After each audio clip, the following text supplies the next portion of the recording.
உங்களுக்கு பிரச்சனை ஏதோ இருக்கு மனசுல എല്ലാ പ്രശ്നവും ഇപ്പൊ എല്ലാരോടും പറയാൻ പറ്റുമോ എല്ലാരോടും ഒന്നും പറയാൻ പറ്റത്തില്ല ஆ உங்க மனசுக்குள்ள என்ன இருக்குன்னு தெரிஞ்சா தானே நம்மளுக்கு சால்வ் பண்ண முடியும் அம்மா சொல்லுங்க அம்மா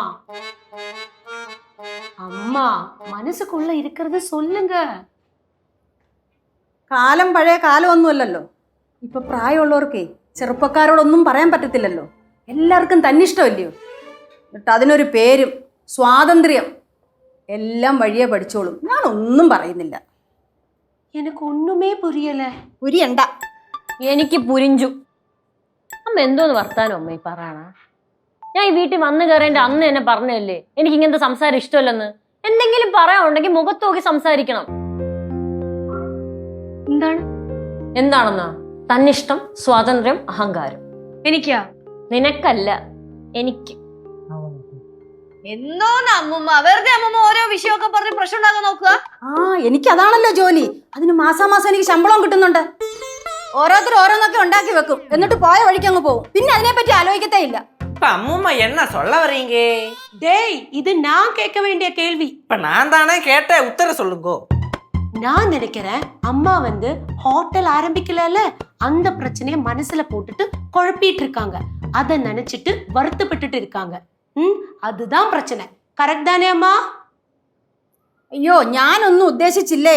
നീ എല്ലാരും കൂടെ എന്റെ തല തീ കോരിയിടണ്ട. തലയില് തീ കോരിയിടാനെന്നാ? അമ്മ ഇത് എന്തോന്നമ്മ പറയണേ? അമ്മ വലിയൊരു ബിസിനസ് തുടങ്ങി അത് വലിയ പ്രശ്നത്തിൽ പോണതിനേക്കാളും നല്ലതല്ലേ ചെറുതായിട്ട് എന്തെങ്കിലും ചെയ്യണേ? അതിനാണ് ഒരു ബ്രേക്ക് എടുത്തേക്കണേ. ആർക്കും നഷ്ടമൊന്നുമില്ലല്ലോ, എന്റെ ചെറുക്കനല്ലേ ഉള്ളു നഷ്ടം. അമ്മ എന്തിനമ്മ ഇങ്ങനെയൊക്കെ സംസാരിക്കുന്നത്? അമ്മ എന്തിനാണ് കുറെ ദിവസമായിട്ട് എന്നെ ഇട്ട് ഇങ്ങനെ കുത്തണേ? ഞാൻ ഒന്നും ചെയ്യാതെ വെറുതെ ഇരിക്കണം എന്നാണ് അമ്മ വിചാരിക്കണം. അമ്മയ്ക്ക് എപ്പോഴും ഞാൻ ഒരു മരുമോളാണെന്നുള്ള ഇത് മാത്രമേ ഉള്ളൂ. സ്വന്തം മോളായിട്ട് അമ്മ എന്നെ ഇതുവരെയും കണ്ടിട്ടില്ല. എനിക്ക് എൻ്റെ അമ്മയും അച്ഛനും ഒന്നും ഇവിടെ ഇല്ലാത്തതുകൊണ്ട് അമ്മയെ ഞാൻ എന്നെ സ്വന്തം അമ്മയായിട്ടേ കണ്ടിട്ടുള്ളൂ. അതെങ്ങനെ? എന്തായാലും രക്തം ആവൂലല്ലോ ഞാൻ.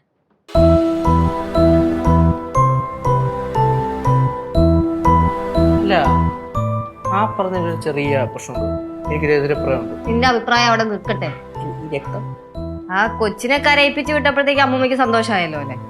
അടി അതിന് ഞാനെന്തോ പറഞ്ഞു? ഇനി എല്ലാരും കൂടെ എന്നെ കുറ്റപ്പെടുത്തിക്കോ? அம்மா லெச்சு கௌரி சொன்னதுலயும் பாயிண்ட் இருக்கு, அம்மா சொன்னதுலயும் பாயிண்ட் இருக்கு, അപ്പൊ ഞാൻ சொன்னேலே நீ சொன்னதுலயும் பாயிண்ட் இருக்குடா. അപ്പൊ ഞാൻ പറഞ്ഞല്ലോ നീ சொன்னதுலயும் பாயிண்ட் இருக்கு. എന്നാലേ ആന്റി പറയുന്നതിൽ യാതൊരു പോയിന്റും ഇല്ല. അതുകൊണ്ട് പോകുന്നതായിരിക്കും നല്ലത്. ആന്റിയെ പറഞ്ഞു വിടുന്നതിലും ഭേദം നമുക്ക് പോയി അമ്മായി ഒന്ന് കൂളാക്കിട്ട് വരാം. മക്കളെ, ഞാൻ ആരെയും വിഷമിപ്പിക്കാൻ വേണ്ടി പറഞ്ഞതല്ല, എന്റെ സങ്കടം കൊണ്ട് അങ്ങ് പറഞ്ഞു പോയതാ. എല്ലാവരും പറയുന്ന സ്ഥിരം ഡയലോഗാണ് ഇത്. ദേഷ്യം വരുമ്പോ വായി തോന്നിയതൊക്കെ ഓരോന്ന് വിളിച്ചു പറയും. എന്നിട്ട് പറയും മക്കളെ നിങ്ങൾ വിഷമിപ്പിക്കാൻ വേണ്ടി പറഞ്ഞതല്ലെന്ന്. എന്നാലേ കേൾക്കുന്നവർക്ക് നല്ല വിഷമാവും. ചേച്ചി പോട്ട് വിടുവാ. அம்மா லெச்சு சொன்னதுல பெரிய பாயிண்ட் இருக்கு. ഞാൻ വിഷമിപ്പിക്കാൻ വേണ്ടി പറഞ്ഞ അല്ല കനകം.